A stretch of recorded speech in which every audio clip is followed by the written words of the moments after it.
He swaps them out. Nailed it, turns around, and then what happens? The whole place crumbles, right? And he has to, jump over. There's, fire coming up through the earth, it's cracking. He's got to swing across with his whip. He's got poison darts flying through the flames. He's got to jump and escape. And then, of course, he looks behind and famously, the boulder, very realistic boulder, chases him down. Now, I'm not going to spoil it for anybody who might not remember what happens next, but they did make 3 more movies, so you might remember. What's really interesting about this, and this is seriously worth rewatching, is that when we watch that scene, and he turns around, and even though he swapped out the sand for the idol, it goes down, most of the time we assume he made a mistake. He guessed wrong. But we don't really know. He might have gotten that weight exactly right. And the room was booby-trapped anyways, right? It's really important for us to help our students understand that when they fail, it's not because necessarily they did something wrong, or they weren't prepared enough, or they don't have the skills, or they didn't do everything right. There are external forces out there, the boulders, that will come in the path of all of our students. And my argument is actually not to help your students become like Indiana Jones. We should make them better. Because Indiana Jones does not have a robust plan A. He's got a simple plan B, and that's to run. And that makes a great action film. It does not make a great artist career. So I'm going to give you a couple of examples of students that I work with that I think are examples of building a robust plan A. And I mean, as a side note, I think it's through these other practices and through mentorship in general that we help our students develop that kind of profile. We want students to develop a robust plan A like Joe Broom, who came in to University of Michigan as a euphonium player and already had a nonprofit organization founded in Northern Virginia that integrates arts education into STEM school curriculum. He created a pilot project here in Detroit and has since partnered with Crescendo Detroit, which provides arts access to underserved youth in Detroit. And his brother, Andy Broom, who's a horn player, I think he may have graduated high school by now, continues to run the program in Virginia. All the while, Joe Broom performed on the Collage concert here in his freshman year and has since won the Leonard Falcone International euphonium competition at the artist level. A great example of somebody who's developed incredible depth, but also the breadth to realize impact in his community. We can also cultivate students like Johanna Kepler, who is a dance student, and in her sophomore year created a program called Through Our Eyes, which was on the Collage concert this past year, which is a student choreographed dance about racism and events at UM that have happened recently, which grew out of her experience as a sophomore in high school in a traveling scholars program where she went to the South to learn about the civil rights movement and then came back and became a historical ambassador for her school, organizing conversation groups and other events around social justice. She also recently interned at Hubbard Street Dance in Chicago over the summer through the 21st Century Artist Intern Program. She's a junior. We want to cultivate students like Thomas Loud, who is a musical theater student. He grew up in North Carolina and was inspired by our musical theater program here at Michigan. In his sophomore year, he developed a new musical called Shell, which tells the life of Shel Silverstein. Originally, it's an original musical he co-produced with another student, Noah Kieserman, which is told entirely in Shel Silverstein prose and involves live animations of Shel Silverstein's artistry. It was produced here on campus and he's since taken it on tour through Broadway Dreams. It's been workshopped in New York, Charlotte, and Calgary, and is looking to produce it in New York in the next 2 years. Tegan Farron is another student with a robust plan A. She recently graduated, but I've known her since she came here to University of Michigan 4 years ago. She created a company called Red Shoe Company, which is a performance collective that uses interdisciplinary site-specific performances to raise awareness for social issues like homelessness, preserving the bee population, and other events like that. This came out of her high school experience in Buffalo, where she organized a series of concerts, raised over $3,000 for homeless shelters in her hometown. Red Shoe Company, in addition to doing projects here in Detroit, was recently contracted by Opera Maya and spent the summer touring the Yucatan Peninsula doing engagement projects. She was the concertmaster of the University Philharmonic and just got a Fulbright to go to Argentina to study the folk music traditions there. So these are students, I'm not sharing this with you to brag about them, maybe a little bit, but I'm not taking credit for this work. These are all students that came in that were primed to make these activities happen. And my colleagues in my office, we were fortunate to have the resources to push those forward. But these students had their quintessential T-shaped skills that allowed them to identify the impact that they wanted to make and to find the collaborators and the support that they needed to make it happen. I don't know if any of these 4 students are going to end up performing and making 100% of their living in that capacity. But I do know that they have set the stage for their careers in work that is deeply meaningful and will allow them to do the kind of work that they want on their terms. So our job is not to help our students survive, but it's to help them thrive. And it's actually through this kind of work that you're doing now, before students get to college, that they will be primed to take advantage of those resources wherever they go. So I just want to leave you with this. All students have the capacity to become those hedgehogs. It's not a select few. By clearly defining their values and helping them create an awareness of how their skills can address community needs, we can help them become those hedgehogs. We need to continue to create opportunities for our students to broadly apply their deep skills through collaboration to help them cultivate T-shaped skills. And I really believe that music teachers, and particularly piano teachers, are special mentors. We have the kind of relationship with our students that is singular or one of a handful of those kinds of experiences they will take with them. I still text regularly with my high school piano teacher and see her every time I go home. So I think by framing a language in that relationship that prioritizes a growth mindset, we're going to help them expand their capacity to develop their skills and build the life that they want. Thank you so much. I really enjoyed talking with you today.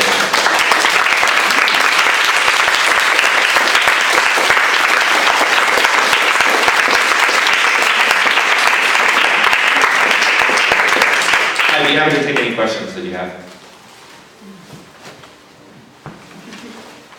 Yes? Are you primarily addressing this to people who are planning to make a career in music, or are you thinking about just the general piano student that we have? I mean, I know with, I'm a Suzuki piano teacher, yeah. And so the philosophy is, you don't know which direction someone will go, right. So you give everybody the best direction you can. Yes. But the problem that I have, probably that other people have, are those extracurriculars.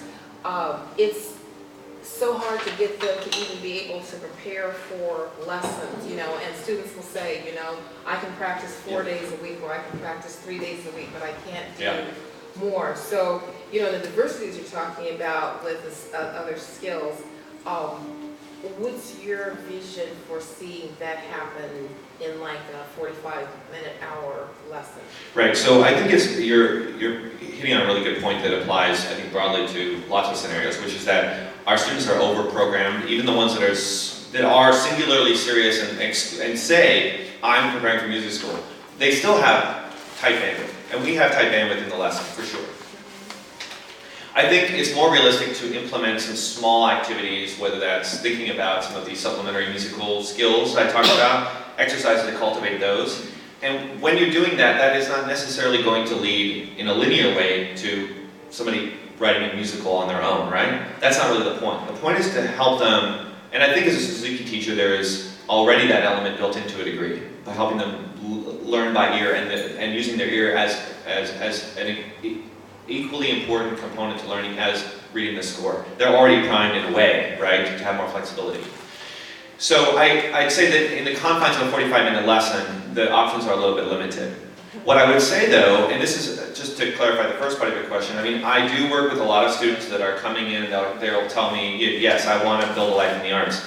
But just between all of you and me, I'm not prescriptive about what their outcomes are. Because you know what? My job is not to ensure that they get a life in the arts. My job is to ensure that they feel empowered to pursue the thing that makes them happy. And in Michigan, we have a lot of students that come from music degrees and go to medical school. If they're going to be more fulfilled in medical school, that's great. I want to help them do that. What I don't want is students to feel, for some ambiguous, reason that they should be doing this or should be doing that. My job is to create more empowerment and agency over what they want to do, and then to give them the resources to move forward in that way. So I think about it in a pre-college context. It's a totally different environment to some degree. But if we're aware of these possibilities, it could be a matter of just learning a little bit more about what those other activities they're engaged in are, and helping them, and maybe just encouraging them to continue in extracurricular capacities that will develop their T-shaped skills even outside of the music lesson, right? Depending on your relationship. I got a lot of mentorship from my piano teacher that shaped the other activities that I took on. And my parents too. My parents looked for that mentorship to help them understand how this training could transfer and be beneficial in other capacities. So that's part of it.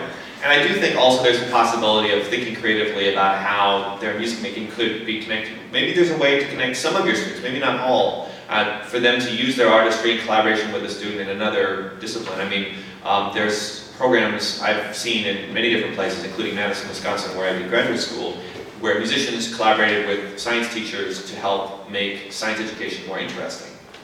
And those were students that were, obviously they knew the science, they were studying the science, but they also played violin or piano, and they talked about acoustics or whatever the topic was through music making. And many of those students were not music students in college, they went on to study something else. The Life Sciences Orchestra, by the way, on the campus is the largest orchestra, and it's all made of music lovers who are, in other professions. So I think that's another residual responsibility for us as teachers, knowing that not all of our students are going to become professional artists. How do we activate their musical curiosity in a way that seems relevant to their other pursuits? So it's a very generalized answer in some ways, but I'm happy to talk if you want to talk more specifics after the talk. Yeah. Yeah, I think to go with what Gail was saying, you see the T students, we feel that by allowing them, sometimes I had, students who were very talented in improvisation, and they love to, orchestrate and, do arrangements. Yeah. But then you develop the span, Mm-hmm. but it's really hard at the same time to develop the depth. And this is always that difficulty that you have, because when the student tells you, oh, I want to go to school for music, well, you have an audition to prepare and you have to go into depth. And so it's always, I'm sure everybody has this, how much do you encourage the outer going, like, doing all these extra things, and then at the same time, don't lose sight of the fact that you have to be knowledgeable and you have to anchor your skills in depth and hone them and spend time on them. So that was one thing. The other thing that, in part of your talk, you were saying, you have to have the ability to receive criticism. Yeah. And this is, sometimes I see a little bit of a contradiction with the way children are raised, where everything is great, you're great, you're great, you're great. And my daughter told me when she was in college, she was really surprised to see how a lot of her cohort did not take criticism very well. And those were not, criticism to help you grow. They were not, badgering people or whatever. It was really a helpful criticism. And so, in order to get that level of accepting the critic, I find it is very hard when you raise children and to in that particular way that everything here has to be rewarded. You're great. You're the best. And because then when you tell them, okay, you played quite well, but this we can work on. It's harder and harder, I find, to sort of create this environment where people understand that this critic is to make you grow. So I think those are great points. Were there questions embedded there? I mean, is the question how do you balance? Yes, the idea is, do you find in the cohort of students you deal with this,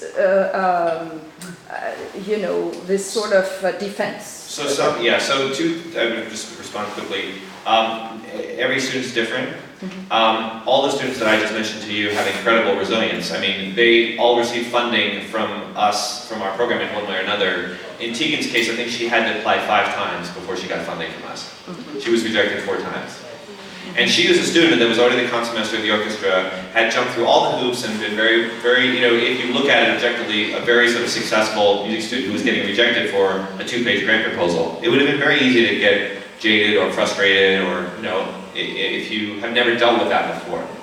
I think it depends on every individual student. I mean, you have to, I don't believe in a blanket mentorship approach to mentorship. I think your mentorship is your domain and has to be built upon your savvy and expertise and your knowledge of that student. So the way that you use criticism to help empower them is going to be different and individual. I do think that, you know, we can't live in the status quo. I mean, if we want to do that, then there's no point in having this conversation. I think we all have the capacity to help our students and the parents we work with understand that. But I also totally agree with you. You can't, you know, it's not like a magic wand and all of a sudden you're going to change that student's mental apparatus. But I think we can help them set the stage to become more resilient to that, you know. And by creating opportunities wherein they are forced to absorb criticism in a constructive, positive environment, there are many ways to do that. Master classes are one way. If they plan master classes and those master class, you know, technicians, I've had so many master class experiences where I would have been more resilient or resistant to the feedback, but because it was on public display, I had no choice. I had to listen and adapt, right? And by being encouraged after that, I started to realize this is okay. A lot of our students, and this is not, I won't fault parents, but it's an impact of this kind of child rearing, I think, is that we often inadvertently have students that have a very fixed mindset. They're rewarded for talent. And therefore they become very scared of opportunities where their weaknesses might be revealed. Right? And it is through progressive experiences like piano lessons that we help them develop a growth mindset that kind of starts to push back against it. You know, and I think about it as sort of like a spectrum. So I guess I would say I agree with you that it's a big challenge, but I still think we have a part to play in it. And I think some of these activities can help start to push against that. As far as the first part of your question, which is how do you balance the T, I think you have to start with depth. That has to be the primary thing. No one is, like, here's the thing, if you look at that wheel of styles of career opportunities, you want to teach, you want to publish, you might be like a duck. A duck isn't really great at swimming, or really great at flying, or really great at walking, but it can do all 3. We don't really want ducks. Because